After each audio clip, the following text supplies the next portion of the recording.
Good morning. My name is Mark Krikorian. I'm Executive Director of the Center for Immigration Studies. And today we are going to be talking about an area where immigration and national security intersect. And to do that, we have one of the top voices on Capitol Hill on both of those issues, national security and immigration. Senator Tom Cotton has been in the Senate since 2015, was in the House before that, was an infantry officer in Iraq and Afghanistan, and has led on both the immigration issue and national security. Specifically, what we want to talk about is the intersection of those two with regard to China. Foreign students and there's various other related issues where China's arrival and the immigration issue clearly intersects with that. So thanks for doing this, Senator. And you've just submitted a letter recently to the administration about this issue. Why don't we start with that, or whatever sort of aspect Sure. of it you wanted to talk about? Thank you, Mark, for having me, and thanks especially to the Center for Immigration Studies. CIS has been doing outstanding work on the immigration issue, which is very broad and complex for many years, and it informs my work and my aides work closely with you and so many people on your team, and I know it's very helpful to educate all the members of the Senate and the Congress who come to Washington oftentimes not that knowledgeable about the immigration issue because it's mostly a federal issue. You know, you get new members of Congress in town as we have this week, and they oftentimes have served in a state legislature or a county commission, so they understand some of the basics of government that happens at every level. You know, they understand tax policy, for instance, or they understand a lot about healthcare policy often because Medicaid is a joint state federal program. But immigration, like national security, is one of those issues that they just don't hear much about at the state level. So oftentimes they're misinformed, usually by organizations representing businesses that want to exploit our immigration system for cheap labor. CIS does a great job of helping inform and educate them on the realities of immigration. Thank you. And I do want to talk today about intersection of immigration and national security that often gets overlooked, which is the threat from China. As Mark said, I wrote a letter to the Biden administration earlier this week that was again informed by some of the work CIS has done about the way two Chinese companies, ByteDance and its more well-known subsidiary TikTok, have been potentially abusing the H-1B visa to bring Chinese nationals into America to work at those companies' so-called American headquarters, where data is supposed to be protected from the Chinese communist mainland, but I have strong suspicions that it is actually still accessible, which is a grave threat to American security and privacy, not just today, but for decades into the future. So just one example of how CIS's work helps me and so many others in the Congress, but also one example of, like I said, this unusual nexus that not many Americans think about. When they think about China and national security, they might think about, say, China's hypersonic missiles. Or maybe they think about, you know, how China has been stealing our jobs and our manufacturing base and our intellectual property for decades. Those are very important issues as well. When they think about immigration and national security, traditionally one might think about our wide open southern border and the fact that we have cartel members and gang members flooding our communities with fentanyl, killing more than 100,000 Americans a year, or the dozens of illegal aliens on the terror watch lists that have crossed our border over the last year. Those are all really, really vital issues as well. But there is this nexus between China and our legal immigration system that China uses to exploit America's prosperity and put at risk our security, and also influence our politics. I'll just give you one other example of this. In my new book, Only the Strong, I write at some length about what I call the China lobby, which is the pervasive influence of China in our society. A lot of examples of it. Some of them don't involve immigration. Some of them are very well known, like when the Houston Rockets general manager merely retweeted. He didn't even say it in his own words. He merely retweeted a comment in favor in support of Hong Kong democracy protesters. The league and LeBron James came down on them like a ton of bricks. Why? Because China is their single biggest overseas market. LeBron James also wants his movies to be aired in Chinese theaters. But it's also influences or has influenced the immigration system as well. For instance, a lot of universities, even a lot of private boarding schools at the secondary school level, depend heavily on full freight tuition paying Chinese nationals.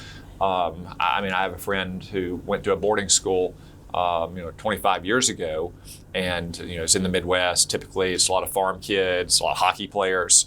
Now it's more than half Chinese nationals, Wow. not Chinese Americans, but Chinese nationals who are on a student visa to come here. Just think about the influence that creates, say, for the congressman from that district. You have the headmaster of that school, you have its board of directors who are probably influential, notable people in their community. You have the city and county government because they generate so much economic activity for that community. They're all coming to Washington. They're going to meet with that congressman. They're going to urge him not to say relax student visa rules, not something that's in their actual core interest. They're going to ask him to tone it down on Taiwan, to tone it down on the genocide against religious and ethnic minorities in Northwest China. They're going to do that because they're getting influence and pressure from Chinese communists. That's what I say when I mean it's pervasive. When you have so much Chinese leverage in our society, to include in our immigration system, we're giving Chinese communists the opportunity to influence our policy in ways that's not even directly related to their own material and immediate interests. And like I said, CIS has done great work to help expose the risk that China poses using and exploiting our legal immigration system. Now that's a fascinating point about China, like you said, using it, but in a sense, sort of as an influence operation. But also there's sort of more direct issues. I mean, about more than one third of all foreign students in the United States are Chinese nationals. Again, not immigrants who are green card holders or citizens who happen to have Chinese background, but actual people who are on student visas. And that itself, especially at the graduate school and researcher level, has direct implications for security, either because of industrial espionage or actual political espionage. I mean, so what is the vulnerability there? Yeah, sure. I mean, I think most Americans envision people on student visas as kind of scrappy, up by the bootlaces success stories. Young kids from countries like China or Nigeria or Egypt or Pakistan who struggled, who had parents who cared for them, who helped them get an education despite the troubled circumstances of their countries or maybe their regions in those countries, and finally got that golden ticket to come to America and learn and become an American citizen one day and build a better life here for themselves and be a great contributing, vibrant member of our community. There are a lot of those stories. Let's not kid ourselves. China is a totalitarian communist country. And if you get one of those golden tickets from China, the odds that you, or more likely your parents or your grandparents, are affiliated with and supportive of the Chinese Communist Party or the People's Liberation Army is pretty high. And there's a reason why so many Chinese nationals come here to study at premier research universities, not small liberal arts colleges, and why they tend to go into advanced scientific fields, especially, as Mark said, at the graduate and the postgraduate level. That's because they're here on a mission. They're here to exploit wide gaps in security at our universities, to target programs and departments that have contracts with the Department of Defense, Department of Homeland Security, our intelligence agencies, to steal that technology, to recruit other assets on those faculties to commit similar kinds of espionage. That's why I have legislation that, on one hand, would catalog all Chinese companies that are owned by or supported or sponsored by the Chinese Communist Party or the People's Liberation Army, to try to restrict visas given to persons affiliated with those organizations, or that would simply end the practice of giving Chinese nationals visas, student visas, to study at the graduate and the postgraduate level in the STEM fields. Undergraduate levels is not as dangerous in this espionage regard. It still poses the risk if there are too many visas given out, especially in concentrated fashions at specific universities, of the Chinese influence that I mentioned earlier. But we should have Chinese nationals coming here to study things like Western philosophy and the Federalist Papers and Shakespeare, not coming here to study quantum computing at Caltech. It just makes no sense to be training China's next generation of cutting edge engineers or computer programmers or weapons developers at our own universities, and put at risk the technology we've developed at those universities, often in conjunction with the federal government. And the other effect of that is that the capacity to do that training, the number of professors, the lab time and all that, is not infinite. And so if we're importing people who are going to be using some of that capacity, those are Americans we're not training. Yeah, I mean, at the end of the look, we have a lot of great universities and colleges, but at the end of the day, there is a total limit on the number of seats in those schools. There's a smaller limit on the number of seats in fields like engineering or mathematics or computer science. And as you say, Mark, that if we have 300,000 Chinese nationals here, that's 300,000 seats that otherwise might not be going to Americans who could get that training, who could go on to do those jobs. Right. Now, the agency within Homeland Security that oversees this whole foreign student program is in ICE. And that was really basically a legacy of 9/11, because there was this concern, you'd have Iranian students, they may sign up to study the Federalist Papers, and then miraculously in the second semester of freshman year, they have this, road to Damascus moment, and they realize, they really wanted to study nuclear engineering instead. The whole point was to have an agency, it's within ICE, that sort of oversees what's going on. What is the Student Exchange Visitor Program, SEVP, and it doesn't seem to be doing a very good job of that. I mean, my sense is that ICE doesn't give that high priority. Is that something that maybe a new Congress, even if you all are still in the minority next year, in the House, the Republicans will be in the majority, need to focus more attention on lighting a fire under that agency so they actually take their responsibility seriously? I think, obviously, the example you gave is important as well. And again, I don't want to minimize the national security threats we face, at our southern border or through rogue nations like Iran or Syria engaged in these exchange programs. But it is specifically China that has the resources and the scale and the driven motivation to exploit our immigration system that really needs to be refocused on. And the student visa education program needs to focus more specifically on China. Now, that's not just an issue with ICE or DHS, it's really an issue all across our government. I mean, for 30 years, bureaucrats in Washington and politicians, frankly, in both parties, viewed China as a partner. They thought that their peaceful rise was going to help America. I mean, Joe Biden said this repeatedly, not only as president or presidential candidate, but as vice president, as a senator for decades. It's time to stop thinking that way. Joe Biden keeps insisting that we're not in a Cold War with China. And I know most Americans would prefer we not be, and certainly no one wants a Cold War with China, just like we didn't want one with Russia. But if another country is already waging a Cold War against you, your choice is not whether you're in it or not in it. Your choice is whether you win it or lose it. And too often we've been losing it. So we really need to reorient our entire bureaucracy towards the threat that China poses. Because there's not a single department or agency in our government that doesn't have Chinese influence or Chinese threats in some ways touching it, to include our immigration agencies. So one more thing on the foreign student issue. We have no limits on the number of foreign students, just in general, whether from China or anywhere else. And even at the university level, there's no limit on the percentage of the student body that are foreign students. And so in a sense, we have kind of delegated our access to the United States to these thousands of institutions, public and private, which have all of their own different motivations. Is there a kind of a way of rethinking the whole concept of taking in foreign students? Yeah, I think we need to do so. Like I said, I've got legislation that would just cut it off at the graduate and postgraduate level. I think we also need to assess, again, the total number of foreign students we allow in, and also how we make those decisions. I mean, in some cases, nonprofits, which include universities or research foundations affiliated with them, are totally exempt from any caps that even are in place in some programs in our immigration system.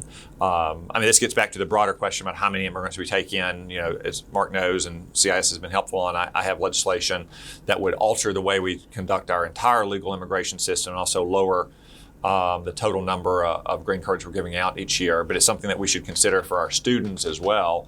Because again, there is a finite number of seats at our universities in America, and we should first and foremost be focused on American students getting the training they need to succeed in our economy. You've always heard from big tech in Silicon Valley how there's not enough tech workers, and they've got to have all these foreign workers coming in on H-1B visas. I mean, I think the last couple of weeks gives a lot of that, since every company in Silicon Valley is laying off a third of its workforce. So it must not be that much demand.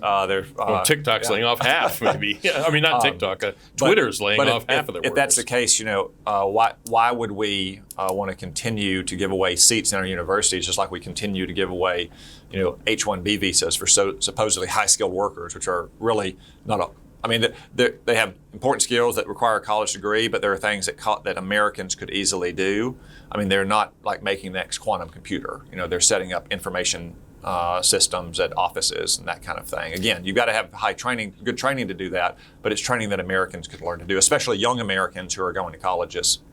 And there's this blurry area between foreign students and H-1Bs, which you referred to, which is the Optional Practical Training Program, OPT, where former students, they're basically people on student visas, in a sense, kind of masquerading as students, but really simply it's turned into a work visa program. And this is something that usually comes into discussion regarding Indians using the H-1B program, because people from India are the biggest users of it. And I think it's pretty clear that's a kind of threat, national security, but India itself is not using this in the way that China is. But there's a lot of Chinese students using this OPT program. Yeah. Is this something Congress should visit? Because it's not authorized by statute. Calling OPT a blurry area is kind of OPT. Okay, I would call it a fraud. Yes. It's not authorized by law. It was created towards the end of the Bush administration, which had many missteps on immigration policy, especially legal immigration policy. And it's allowing so-called students who are graduated and done with their education to go out and enter the workforce without otherwise valid legal status.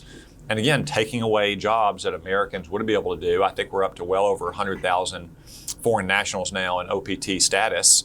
And in certain fields, they can do it for 3 years. And again, it's not like something where you have practical training. It's not like going to medical school and then doing your internship and residency, which is still inherently part of the medical training. I mean, it's like you get your degree in information management systems and you go work for some company, usually at wages lower than what Americans would make because you're in this restricted status. So I think the OPT program is, in essence, it's a fraud. It was, again, created at the end of the Bush administration because employers were complaining that they were having to pay American workers too much, and they couldn't find American workers. And again, just look in the news in the last 2 weeks. There must be plenty of workers out there looking for jobs because every tech company in America is laying off a third of its workforce. And just to sort of the kind of the whipped cream on top of that issue is that OPT is actually subsidized because the employers don't have to pay Social Security taxes on their workers, and so it's about an 8% discount that taxpayers are paying to hire foreign, quote, students masquerading as workers. So it's appalling.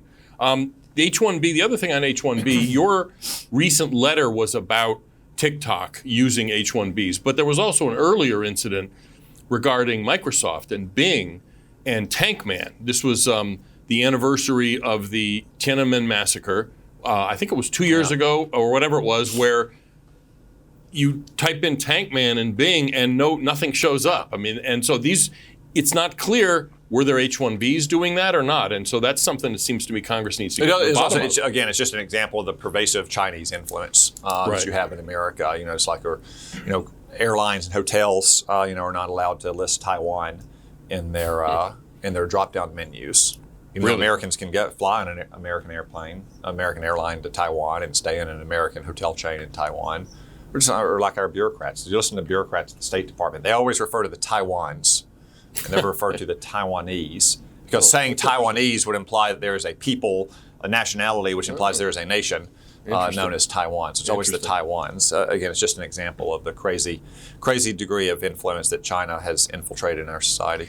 Now, what specifically is the vulnerability, for instance, with regard to TikTok? What kind of information are we worried about the Chinese Communist Party getting or using from that kind of example? Well, first off, TikTok is just terrible for America's youth. I understand. I look around the audience and I see a lot of youngsters who are probably using TikTok 2 hours every night.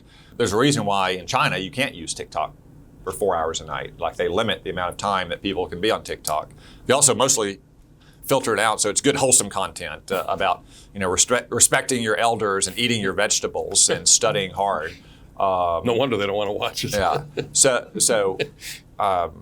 The kind of the back office risks of TikTok, not the videos you see and the kind of corrosive effect it has on the minds of America's youth, is the data that it collects.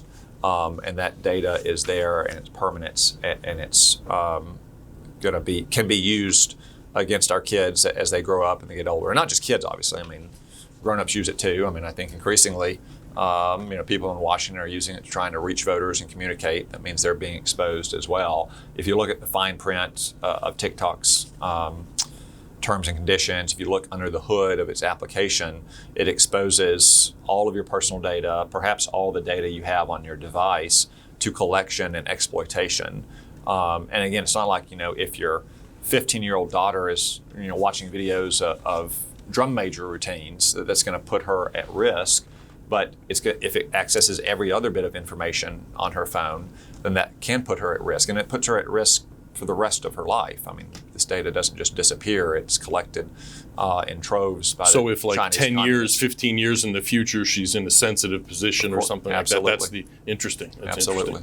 interesting. So let me just Sure. be clear. If you have TikTok on your device, you should delete it from your device. And even better, you should probably go out and buy a new device and not download TikTok on it. Wow, it's that serious. That would be my advice. Under the Trump administration, Attorney General Sessions started something called China Initiative to address some of these issues. The Biden administration got rid of it, discontinued it. Is that something that we should restart, or what are the problems with that? Yeah, absolutely. It was a mistake by the Biden administration. They've never quite explained why they stopped the China Initiative inside of the Department of Justice. I think the likely explanation is twofold, maybe threefold. First, as with anything in the Biden administration, it was created in the Trump administration, so they wanted to stop it. Right. Second, I think that to them it had undertones of racism and xenophobia and nativism. Just like in February of 2020, when I suggested the coronavirus didn't originate in a food market, it probably came from a lab down the street where they were researching bat-based coronaviruses. You were mocked for that, but now apparently it's conventional wisdom. Well, yeah, I mean, most Americans with any common sense who looked at the evidence would say, like, obviously it came from those labs. Right. And I wasn't just mocked, I was called a racist and a nativist and a xenophobia by Joe Biden and Nancy Pelosi and Chuck Schumer.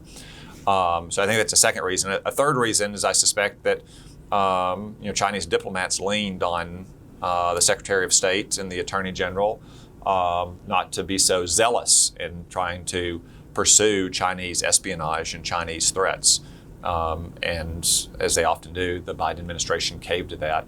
But the threat hasn't changed. Chris Wray has said that the lion's share of counterintelligence cases in this country relate to Chinese espionage, whether it's traditional espionage by spies here in Washington running out of the Chinese embassy, or non-traditional espionage of the sorts we've been discussing of sons of PLA researchers who are at advanced research institutions just happen to sign up for the right programs and then spiriting away the information when they can.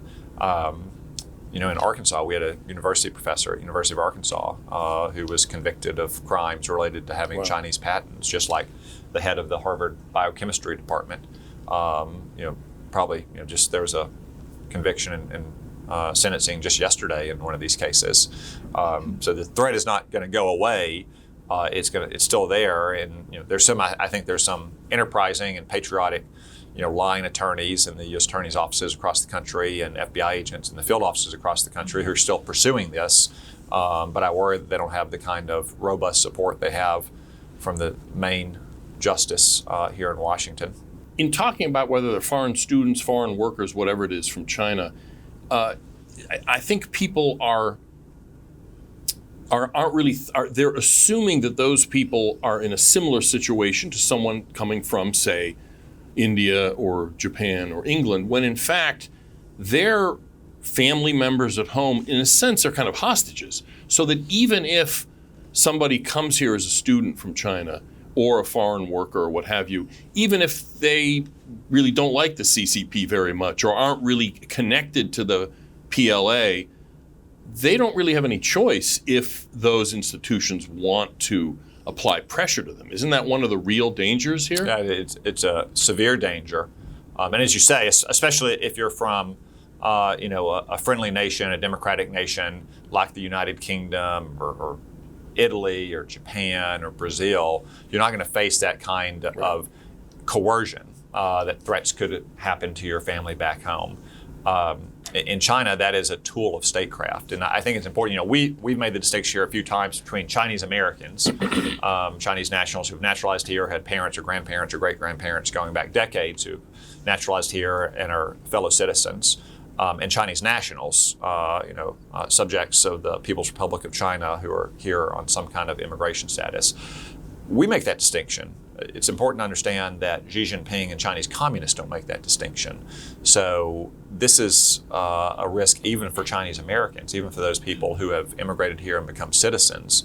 As long as they have family back in mainland China, Xi Jinping and the Chinese Communist Party views those American citizens as theirs. Interesting. And that risk is even doubly true when you're talking about Chinese nationals who are here on some kind of immigration status. That's why you see on university campuses, in many cases, the Confucius Institutes or whatever they're calling themselves now, become in effect enforcers for the Chinese Communist Party.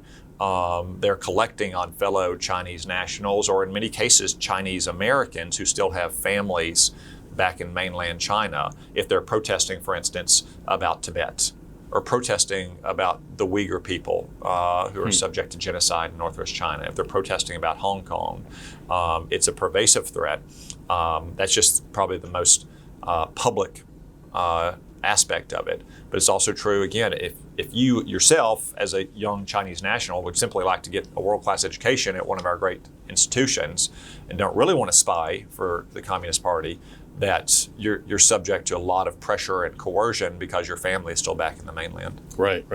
There's another immigration issue that China figures into. It's not really so much a security issue, but it is important, and this is the recalcitrant countries is kind of the shorthand term for it. Because a lot of countries don't want to take back their own citizens if they've committed a crime and are deportable. And in a sense, you could sort of understand it. It's sort of a hot potato. It's like, well, these people are your problem now. China's one of the worst offenders in this regard. And what is it? I mean, what can we do more to actually apply pressure? Yeah, so an insane Supreme Court decision a couple decades ago says that if we have an illegal alien in our country, they've been ruled deportable under our laws, but their home country won't take them back, then we're just stuck with them. And after about 6 months, we have to release them into the country, even though the law has already adjudicated them as not lawfully present. This is oftentimes a bigger problem under Democratic administration. Sometimes it gets better under Republican administration, as it did under the last one. The Trump administration was pretty good about using diplomacy and where necessary pressure to force countries like, say, Sierra Leone to take back more of its foreign nationals. China obviously is a different case. They've got a lot more leverage than smaller countries. But the Trump administration was successful somewhat there too, but the Biden administration has, again, totally abandoned that, I think, through a combination of opposition to anything Trump did and undertones of racism and nativism and xenophobia and just kowtowing to Chinese communists. There are things we can do to put pressure on them. I'd suggest that most of what we should do is probably targeted towards Chinese Communist Party officials. And like the denying system. visas to their families, that sort of thing? Yeah, denying visas to their families, denying student visas to their families. A lot of them use the so-called reporter visa to send in what are basically their propagandists. I mean, this is a specific problem, so I wouldn't have a shotgun blast approach to it. I'd have a targeted specific approach to it, which I think we can use the leverage we have in our immigration system to say, if you want to get any of these visas that are not dangerous to our national interests, then you're going to take back the Chinese nationals that are in this country that we have found removable. Interesting. You mentioned this I visa. This is supposed to be for reporters, right? Like, in other words, somebody from Reuters or the BBC or whatever who's stationed here would have something like this.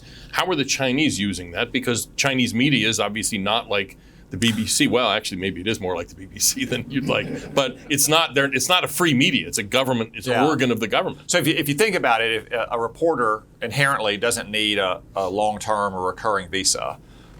I'm sure the Chinese communists are granting our reporters free and open access to Wuhan to research what happened there and the Uyghur camps 3 years too. ago, or the Uyghur camps as well. But typically you're coming in, or you like going to report on the Olympics, or coming here to report, like if Xi Jinping were to come for a summit in 2 years, coming here to report on something like that. So they're supposed to be more, they're short term, they're more targeted.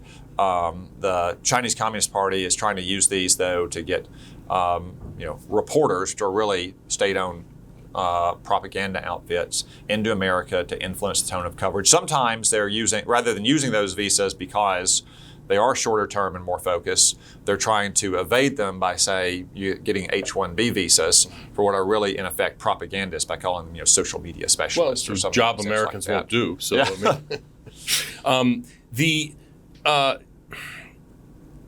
I don't know if you dealt with this in your book, Only the Strong, but there is sort of a broader issue, and you've alluded to a number of times, that I don't think we are envisioning dealing with the People's Republic of China in a different way than we deal with other countries. It was, in a sense, it was a lot clearer when we were dealing with the Soviet Union. Everybody sort of got that there was a threat from the Soviet Union. There seems to be. Let's not. Okay. Well, some people pass through rose-colored glasses. Okay, a lot of Democrats like Joe Biden and John Kerry didn't quite get it. That's a good point. That's a good point. But I mean, I think it was. Let's say it was more broadly understood that the Soviet Union, of what kind of threat it was. There seems to not be that same, or only maybe now people are getting that China's different. That whether it's reporters, whether it's foreign students, whatever it is, it's not the same as bringing people from other countries. Yeah, so during the Cold War with Soviet Russia, it is true that normal Americans of pretty much all stripes understood that Soviet Russia was our enemy and that they were a genuine threat. I don't think you have that same whatever Joe Biden and John Kerry and Mike Dukakis and all the rest thought. But just normal Americans across the country understood that Soviet Russia was a genuine threat and the chief threat we faced. I don't think you have that same widespread perception about China, even though China is deeply unpopular. They were deeply unpopular with the American people before the coronavirus pandemic as well. There's lots of opinion polling that suggests that. I don't think that as many Americans view them as an enemy, though, and that's in large part, again, because our political class for 30 years kind of worked together to cast them as a partner, that China's peaceful rise was going to somehow be beneficial for American workers and American communities and families, and that's simply not been the case. It shouldn't have been perceived that way at the time. There are plenty of people who opposed, for instance, the annual certification of most favored nation status for China. Bill Clinton used this as a campaign issue in 1992. There are some people who oppose strongly the granting of permanent most favored nation status and accepting China's entry into the World Trade Organization, which really set off in 2000, 2001, the so-called China shock that accelerated the outsourcing of wholesale industries to China. But again, this was celebrated and defended, promoted by our political class. Even though it was widely known, I mean, it's not, we have translators, you don't have to speak Mandarin. I mean, people knew that Deng Xiaoping used to talk about biding your strength and hiding your strength and biding your time. Like, when communist nation says we're going to hide our strength and bide our time, you might want to take note of that and not do anything to give them more strength, which is what we did. We basically fueled the rise of China. And now it's a threat unlike, I'd say, anything our nation has ever faced. Much different, in my opinion, more dangerous than the Soviet-Russian threat, because Soviet Russia was not so deeply entangled with America's economy. We had largely two separate trading blocs in the world. There was some trade between our nations, but very, very little. And therefore, economically, they were much more anemic and economically, weak, they were always much smaller than America, and or when you look at the free world and the Warsaw Pact bloc in the Cold War combined, the economies just nothing like each other. Whereas China's economy is now almost the size of our own economy. And again, the influence we see here in America is pervasive across the world as well. Olaf Scholz, the German chancellor, just traveled to China with kind of their equivalent of the Chamber of Commerce, the National Association of Manufacturers, and basically kowtowed to Xi Jinping, repeating the exact same mistakes with Xi in China that his predecessors committed with Vladimir Putin in Russia, making Germany ever more dependent and entangled on access to the Chinese market and imports from China that companies have opened up there. So we've never quite faced a competitor that has an economy that can rival ours, therefore that can fund a military that can rival ours, and that is so deeply entwined in our own economy. That's why I've called for some time, I issued a report on this in the last Congress for what I call strategic decoupling. We need to look at the areas where we're most vulnerable to China and start to unravel those vulnerabilities. Sometimes it's going to be cutting edge things like China's cornering of the market in what's known as rare earth elements. Now, the irony is they're not that rare at all. You could probably go dig some up on the National Mall if you wanted to. What is rare is the mining and the manufacturing, the processing of them, which we've outsourced almost entirely to China. But sometimes it's very low-tech, commonplace things like the ingredients for basic pharmaceuticals, things like heparin or acetaminophen, ibuprofen, penicillin. We just don't really make that in America anymore. It can be made in advanced countries. I mean, about a third of what we use here in America is from places like Japan and Austria and Italy. So it can be done in a cost-effective way, and preferably to be done here, but at least it shouldn't be done in China, our main rival. We need to unravel all of these dependencies. If you buy your kids plastic toys for Christmas, or you get your fake Christmas tree from China, that's probably not going to put us at great risk in America. But if you're getting life-saving medicines or medical equipment, or the kind of inputs like those rare earth elements that are essential for every modern electronic device, that's a grave exposure that we never had with Soviet Russia. So I know we only have a couple minutes left. I want to ask you about immigration maybe a little more broadly. What are you looking forward to seeing both in the lame duck session and then in the new Congress? What are you planning on doing? What do you think we're going to be seeing? We're not looking for what Chuck Schumer and all those Democrats were talking about yesterday, which is some kind of mass amnesty. What's going to stop them, though? That's the issue. I don't think they're going to be able to. They won't get 60 votes for that in the Senate. Okay. And I don't think they'd get 60 votes even if they put something more targeted into any kind of year-end spending bill. Obviously, in the new Congress, we'll have a Republican majority that I hope will be able to block the worst proposals that we were trying to fend off over the last 2 years when Democrats controlled both chambers. Unfortunately, some Republicans, I think, have softer views on immigration than I think our party should have. One thing, though, that we haven't really discussed at length today, which is on the minds, foremost on the minds of most Americans, is the fiasco at our southern border. And I think even though that's a separate issue from legal immigration or non-immigrant visas, the security of our southern border is kind of a threshold issue, and that if the Biden administration doesn't take more steps to get the border under control, it'll be hard to find any kind of consensus immigration approach that can earn my support or probably the support of most Republicans. Do you get the sense from any of your Democratic colleagues that even if, say, especially with the end of Title 42, that they're kind of looking into the abyss there? I mean, this administration has used Title 42 as the only limited immigration control measure that's there, and that's going to turn into a pumpkin in next month. Yeah. Is there no one on the Democratic side who realizes that maybe this is at least a political problem, if not a I think so. Well, I think you saw a few throwaway votes, that were then highlighted in campaign ads by Democratic senators up for election. So they recognize this as a political problem for them. Now, they may think that because they had a better than expected election result that, they dodged a bullet and it's not that big an issue. I don't think that's the case, especially, if you're a Democrat up in a state like Arizona or New Mexico, who's directly impacted by the fiasco at our southern border. You probably shouldn't think that. But really, when more than 100,000 Americans are dying each year from drug deaths, and that increase over the last 10 years is almost entirely attributable to synthetic opioids coming from Mexico. I mean, every state's a border state. Right. Whether it's West Virginia, or Ohio, Pennsylvania, Wisconsin, Montana, just to name a few places where you have Democratic senators up for re-election.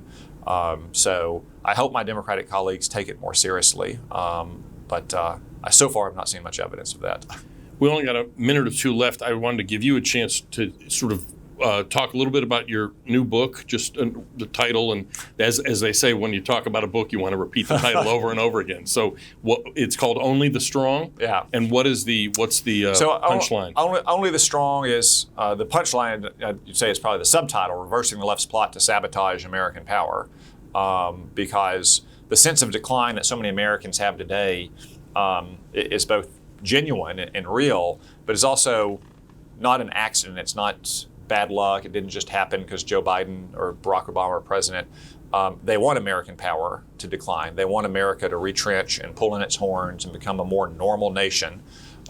This is going back 100 years to the progressive era with Woodrow Wilson, the patron saint of the progressives, who openly rebuked and repudiated the Declaration and the Constitution and the moral foundations of America. Once you do that, it's not a very long step to get to where you were in the 60s and 70s with the Blame America First Democrats, as the great Gene Kirkpatrick called them.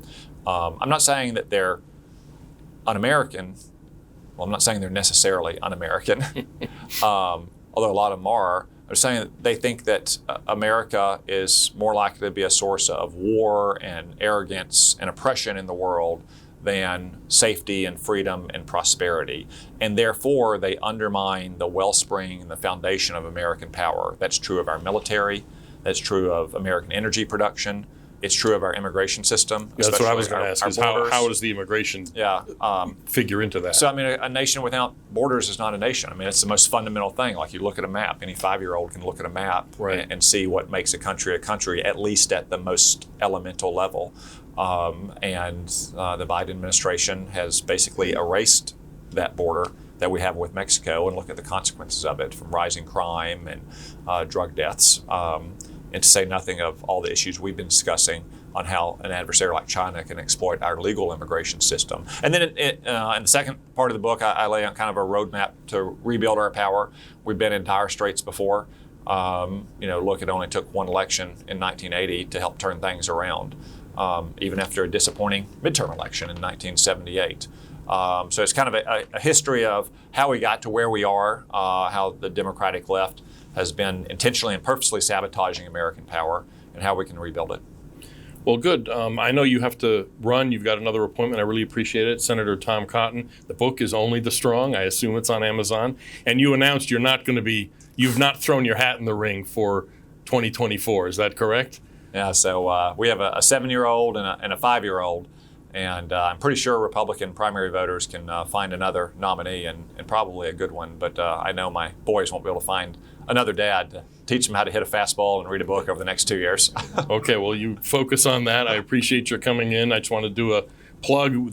This whole program is going to be on our website at cis.org. We have a website. We have a podcast, Parsing Immigration Policy. Maybe actually we'll see if you'd be a willing senator to come on at some point, maybe next year. You're going to be reintroducing the RAISE Act. Is that correct? I am, with Senator-elect Katie Britt as a new co-sponsor. Oh, okay, good. She's a new incoming senator from Alabama. Is that correct? Yeah. Very good. Well, thank you very much. Thanks for everybody for coming, and we'll look forward to what you're going to be doing in the next Congress, Senator. Thank you, Mark. Thank you. Thanks, CIS. Yeah.